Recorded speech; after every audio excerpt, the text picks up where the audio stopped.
CRPC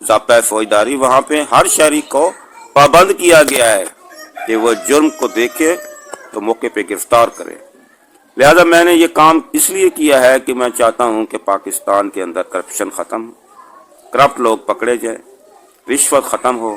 میں یہ کام آج سے نہیں کر رہا، یہ اس وقت کی بات ہے جب میں نے ایف ایس سی کے ایک پریکٹیکل ایگزامینر کو اریسٹ کروایا، جو کہ ایف ایس سی کے نمبر پیسے لے رہا تھا موقع پر۔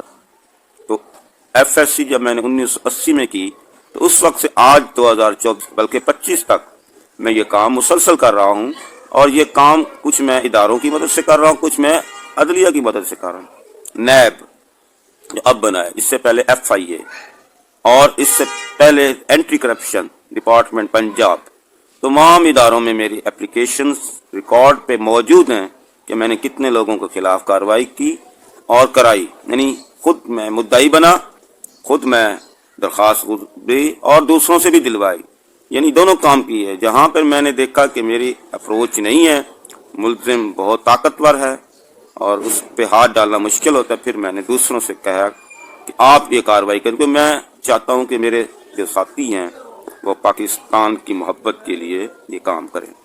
آپ بھی کریں، اگر نہیں کرنا آتا تو مجھ سے رابطہ کریں، کیونکہ یہ چھوٹی چھوٹی کام جو ہے اللہ تعالیٰ کی نگاہ میں مقبول ہوتے ہیں۔ تو میں یہی ہے کہ جب میں نے ہوش سنبھالا تو مجھے نفرت ہے رشوت خوروں سے، اور یہی نفرت آج بھی ہے۔ کرپٹ لوگوں کے خلاف میں کام کرتا ہوں۔ اگر کرپشن نہیں ختم ہوتی تو اس میں میرا قصور نہیں ہے، میں نے اپنے حصے کا کام کیا ہے۔ اپنی ٹیم سے، اپنے دوستوں سے، اپنے جو ملنے والے ہیں سب کو میں نے کہا ہے کہ آپ میرا ساتھ دیں، اور آج بھی میں یہ دعوت دے رہا ہوں کہ تمام لوگوں کو جو کہ کرپشن اور رشوت کے خلاف کام کرنا چاہتے ہیں اور میرا ساتھ دیں، اور پوائنٹ آؤٹ کریں، کام کریں اپنے اپنے علاقوں میں، اور رشوت کے خلاف بھرپور مہم چلائیں، کیونکہ اس سے ہمارے ملک کو ناقابل تلافی نقصان پہنچتا ہے۔ اگر یہ باتیں میں آپ سے شیئر نہ کروں تو کس سے کروں؟ جہاں تک میری ذات کا تعلق ہے، مجھ پہ ہمیشہ کرپٹ لوگ ہی الزام لگاتے ہیں، کیونکہ میں نے یہ دیکھا ہے جتنے میرے جو آنے والے ہیں وہ کہہ رہے ہیں آپ کام اچھا کر رہے ہیں، اور جتنے میرے مخالف ہیں وہ یہی کہیں کہ یار غلط کر رہا ہے، پاکستان سے کرپشن ختم نہیں ہو سکتی۔ میں نے کہا نہ ہو، ہم نے اپنے حصے کا کام کرنا ہے۔ کہیں کہ میں نے کسی کو اسپیئر کیا ہے، میرے نگاہ میں سارے رشوت خور، ان کے سپورٹرز پاکستان کے مجرم ہیں۔ الحمدللہ اتنی مہارت ہے کہ میں سول کورٹ سے لے کر سپریم کورٹ تک کی کیس تیار کر لیتا ہوں خود، اپنے کمپیوٹر ہے، میں خود سارا کچھ کمپوزنگ سے لے کر آرگومنٹس تک میں ہائی کورٹ، سپریم کورٹ کا کر چکا ہوں۔ اور اس میں میرا اس وقت جو ریکارڈ پہ ہے کہ میں نے سب سے پہلے جسٹس، جو سب سے خوبصورت میں کہتا ہوں خلیل الرحمان رمدے، بعد احسان الحق چودھری، اوصاف علی خان، جسٹس منیر شیخ، یہ وہ لوگ تھے، ایم جاوید بٹر صاحب، جن کے آگے میں نے آرگومنٹس کیے ہیں، مسٹر جسٹس کرامت نذیر بھنڈاری صاحب، جن کو کہا تھا، میں نے کہا سر یہ میرے ساتھ جو آیا ہے یہ یتیم بھی ہے اور معذور بھی ہے، اس کے چچے نے اس کی جائیداد ہڑپ کر لی ہے۔ مجھے کہنے لگے بھنڈاری صاحب، جسٹس صاحب کہتے ہیں آپ کا بہت بہت شکریہ، آپ نے مجھے اس قابل سمجھا کہ میں یہ کام کروں۔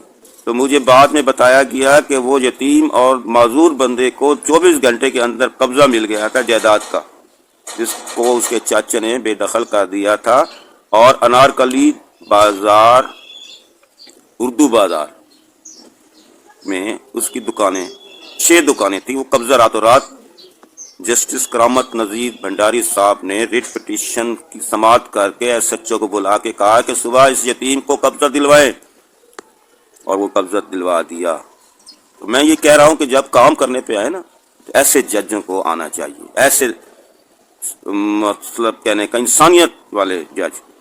اب یہاں جو ڈکٹیشن آج سے 20 سال پہلے جج کرتا تھا وہ آج نظر نہیں آتی۔ 5 جج تو میں نے پہلے بھی ویڈیو میں کہا تھا کہ میں نے کمپلینٹ کی تھی، یہ 2 رکعت نفل بھی پڑھی تھی، اللہ سے مانگا بھی تھا کہ یا اللہ میں نے ان کے خلاف جو میں کمپلینٹ کی ہے اس پہ کامیابی عطا فرما۔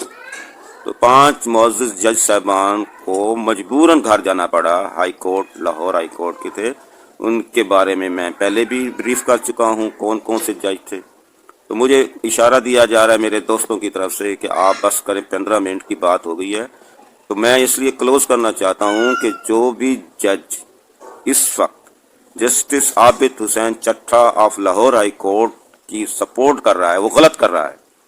خدا کا خوف کرے، وہ ایک اور ذات اوپر ہم سب کی وہ ہمیں دیکھ رہی ہے، اس سے ڈرے.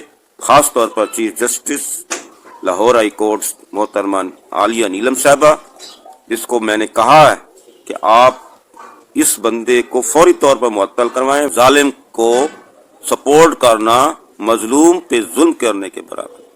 میں اپنے سابقہ دور میں جب میں ٹیچر تھا کہ مجھے بتایا گیا کہ آپ کو پیمنٹ ہو گئی ہے، میں نے کہا شکریہ. جب میں نے بینک سے پوچھا تو کہہ رہا جی آپ کی کوئی رقم نہیں آئی. تو اس طرح یہ لڑائی ہماری آغاز ہوئی ہے اور 99% ججز نے میرا ساتھ دیا ہے. 1% جو جج ہے انہوں نے گورنمنٹ کا ساتھ دیا ہے اور جو فرضی ریکارڈ بنایا گیا تھا اس کو سپورٹ کی اور اس کو کہا جی پیمنٹ ہو گئی ہے. اب میں ان سے پوچھتا ہوں کیا ہوا میں پیمنٹ ہو گئی ہے، تو وہ ناراض ہو جاتے ہیں. اب آپ میرا ساتھ دیں، جتنا ہو سکے اس پیغام کو شیئر کریں، کیونکہ اب دو باتیں ہیں، یا تو عابد حسین چٹھا صاحب گھر جائیں گے یا پھر مجھے رقم ملے گی. کیونکہ جو عابد حسین چٹھا صاحب justice of Lahore High court ہیں وہ لکھ کے بیٹھے ہوئے ہیں کہ اس کو پیمنٹ ہو گئی ہے، جبکہ گورنمنٹ اب مجبور ہو کے اب مان گئی ہے کہ ہم نے فراڈ کیا تھا ججز سے اور ہمیں معاف کر دیں. میں نے کہا آپ ججوں سے معافی مانگے جن سے آپ نے فراڈ کیا ہے. بہت بہت شکریہ آپ سب کا، آپ نے مجھے سنا، برداشت کیا. اس کو شیئر لازمی کرتے ہیں تاکہ جو بندہ میرے ٹیم میں شامل ہونا چاہے وہ مجھ سے رابطہ کرے. 0301775019 میرا رابطہ نمبر ہے. آپ لاہور میں مجھ سے مل سکتے ہیں. بہت بہت شکریہ. اللہ حافظ.